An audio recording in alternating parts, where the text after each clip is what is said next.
Hey, it's your boy JC. And Dr. Capel. And this is the Dream 10X podcast, episode 86.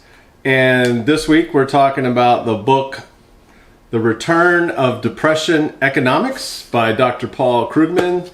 He is an MIT professor of economics, and this book was written in 1999. And I picked it up off the shelf because I was kind of interested in what causes, the booms and bust cycles of economies around the world. And because the bust cycles are really a pain in the butt for everybody, right? Yes, they are. It's even from top to bottom, it's a real pain in the butt, and it's just why do we have to do this? Why do we have to go through this? I had a professor in college who talked about I think he called it Kondratiev cycles, which were like these 10-year cycles, these mystical 10-year cycles that political economic systems go through. I didn't really understand them, and what causes them. And I think there's what actually causes these boom bust cycles is probably something that people are still studying to this day, trying to understand better, trying to understand how to mitigate those problems. But it just seems stupid, to me. Like, why do we have to go through these boom and bust cycles? And I think probably the reason behind there are many reasons behind why we go through these boom bust cycles. Things change all the time. We get new leaders; they have new ideas. There's struggle for power between people or entities or whatever, and all of these types of conflicts cause changes in the system, which ultimately results in a boom or a bust cycle. It seems like very rarely is at least from an American perspective, that the economy is just like going, it's the same. It's we always have to be growing, infinite growth. And when you're shooting for infinite growth, you're inevitably going to fall, I think. So I don't know. But anyway, I picked up this book. I was interested in maybe picking up a few things. And so here are my top 5 takeaways from this book.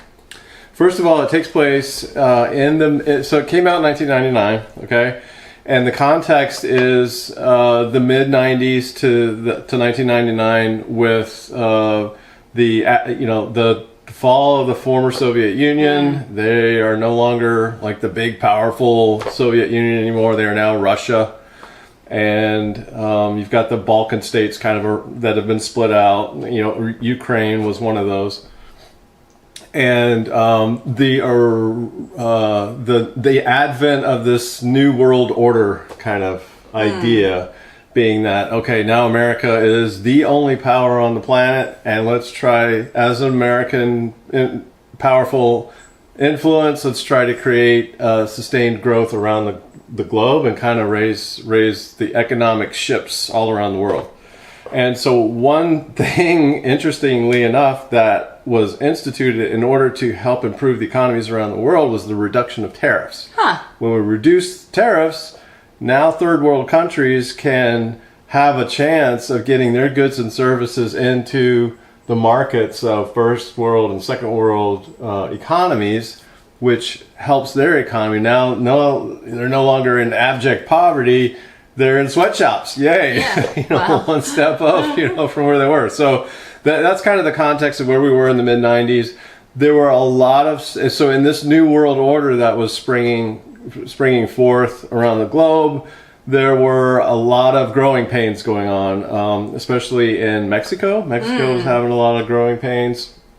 They were struggling in their economy. Asia was having a lot of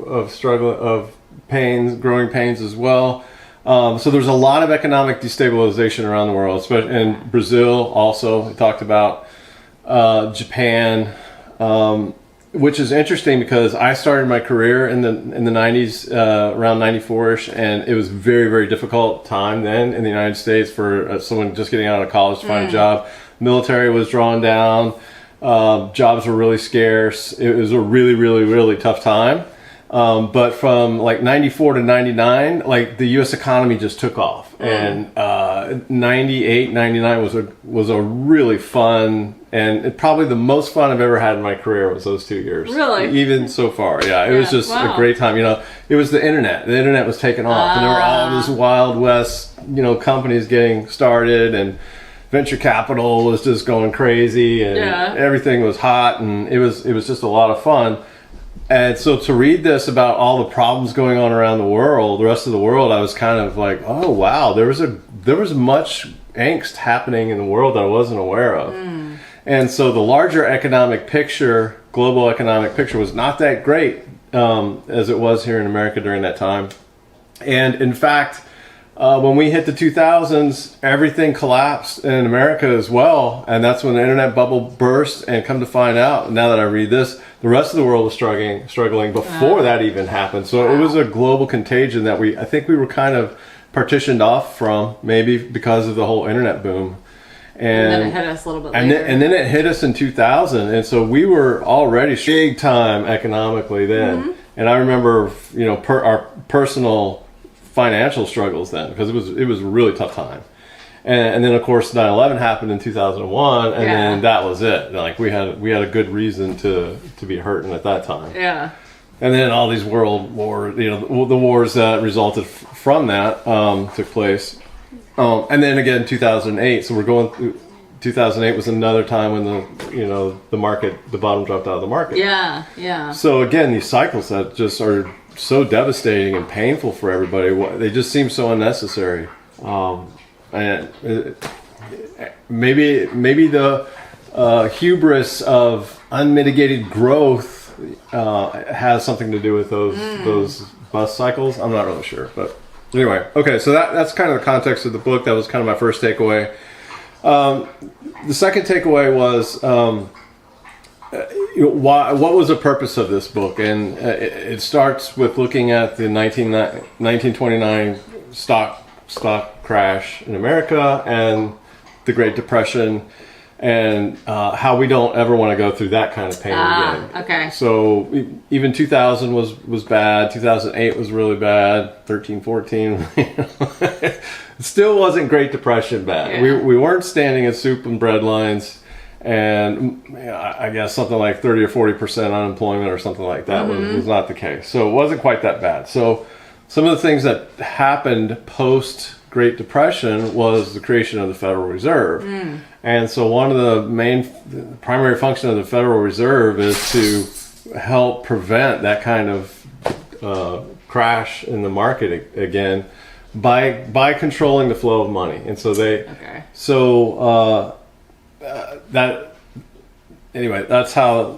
one of the reasons the Federal Reserve exists, is to keep an eye on GDP and inflation, and to control the flow of money accordingly in order to prevent crashes like that from happening again.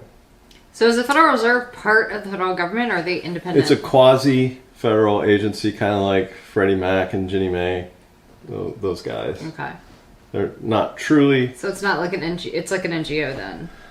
I'm not really sure if you would characterize it as an NGO or not. Okay. Non-governmental organization. I don't know. To be honest, I have to look that up. We should have our admin assistant do some Googling. Piper! We don't have an use your admin. thumbs!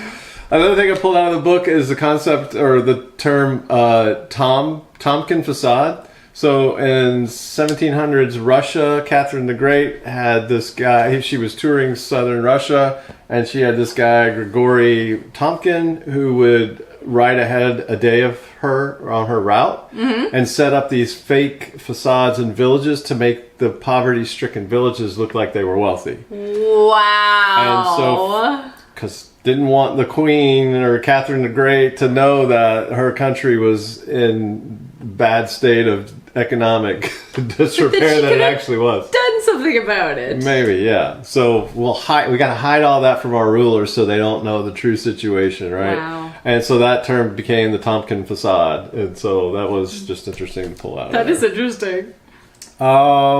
And often does that happen in the workplace? Like, it's like, oh yeah, that project is coming right along. I have no idea what I'm doing. I'm really behind. Yeah, how often does that happen? The Tompkin facade. Yep.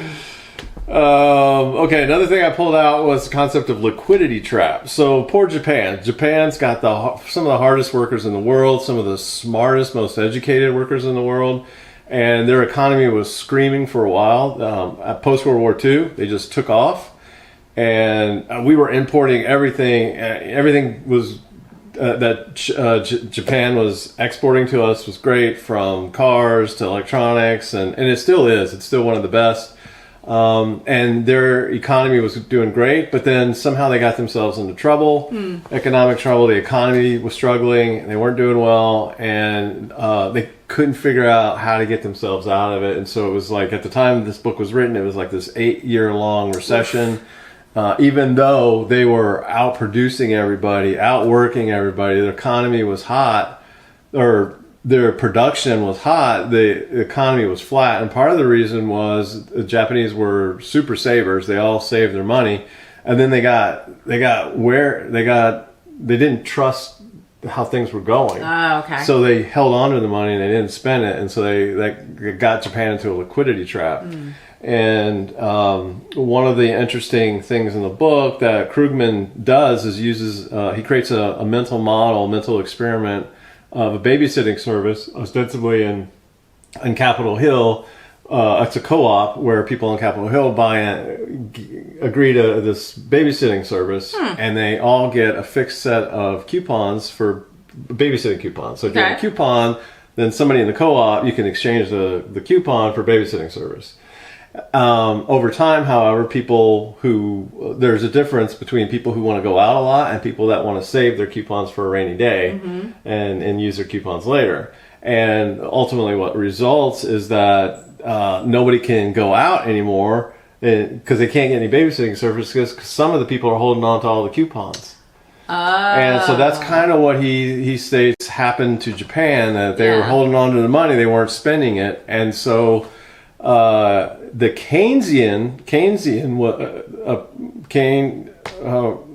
Keynes was an economist in the 1930s who said that one way to get out of this type of trap is because that's private money spending.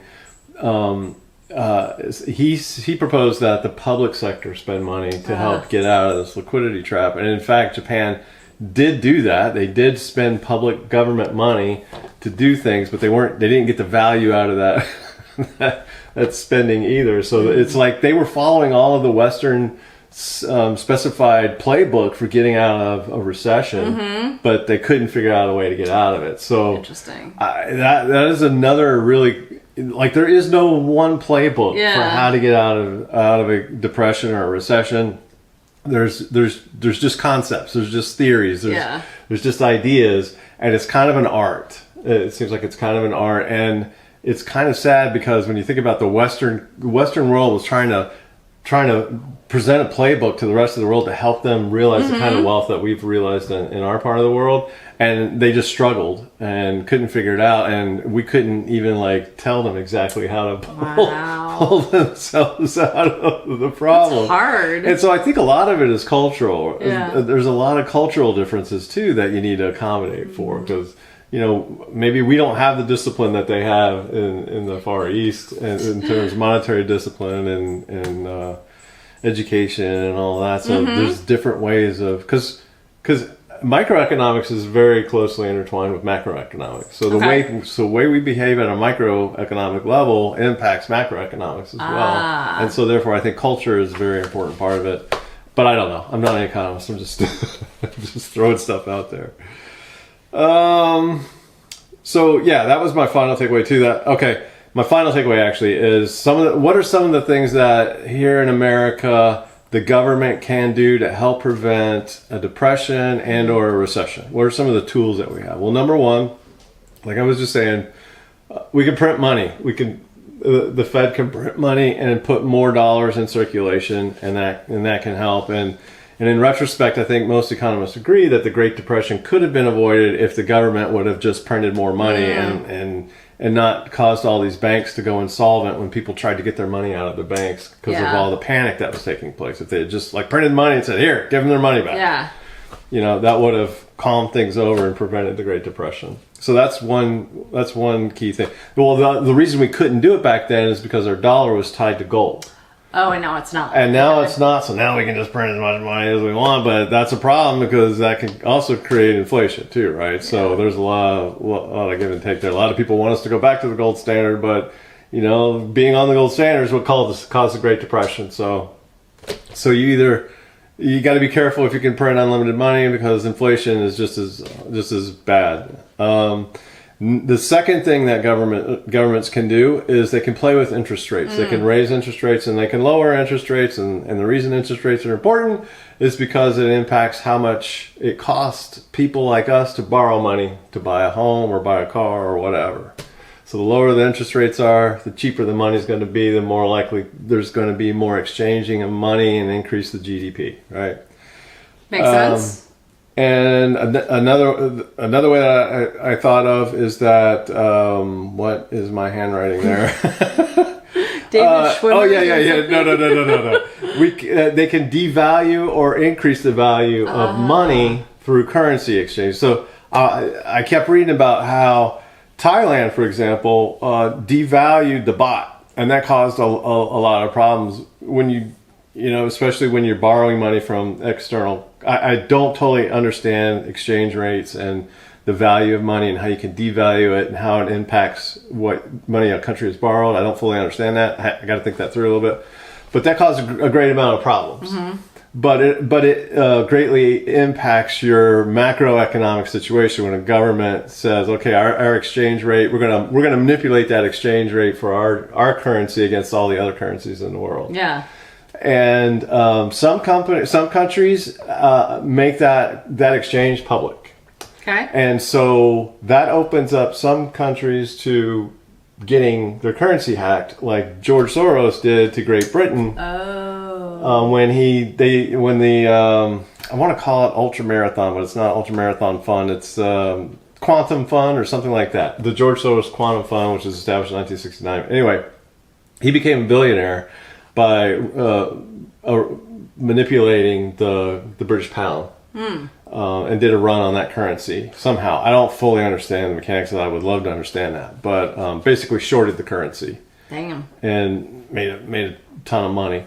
I always thought that was a bad thing, but this book points out that interest rates actually came down in Great Britain as a result of that, and that there was more employment as a result as well. So it didn't bankrupt the country by any means. It pissed off a lot of politicians, and some got fired. So I can understand why that was a bad thing for those guys, but for the average person in Great Britain, it sounded like from this book that it was a good what he did, what his fund did was actually a good thing, and it was actually very good for his fund because they made a lot of money. But okay, so the exchange thing is interesting because China does not have a public exchange, so nobody can manipulate the Chinese currency like that. So that was another little thing that I pulled out. Huh. So that is interesting. That's Depression era economics and the importance of tariffs and how they can wreak havoc on the world. And I think that's important to think about and reflect upon in light of contemporary events. And I hope we're doing the right thing with raising tariffs on everybody. I don't know. It seems scary. It's very scary. And it's definitely hurting us from inside of America right now in terms of our 401ks and stuff. I got to thinking about that too. Friday we had like a drop of 2,000 points on the 2,000 points on the Dow in one day. Like, talk about stability. Where's our stability? This is ridiculous. 2,000 points in one day.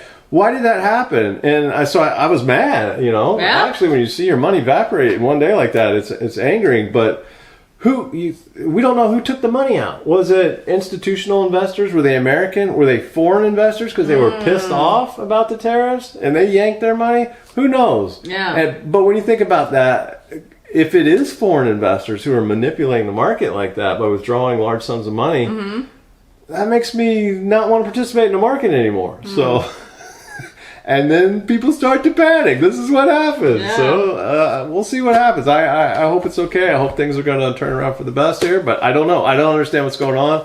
So hopefully reading a little bit about economics will help explain some things. I don't know.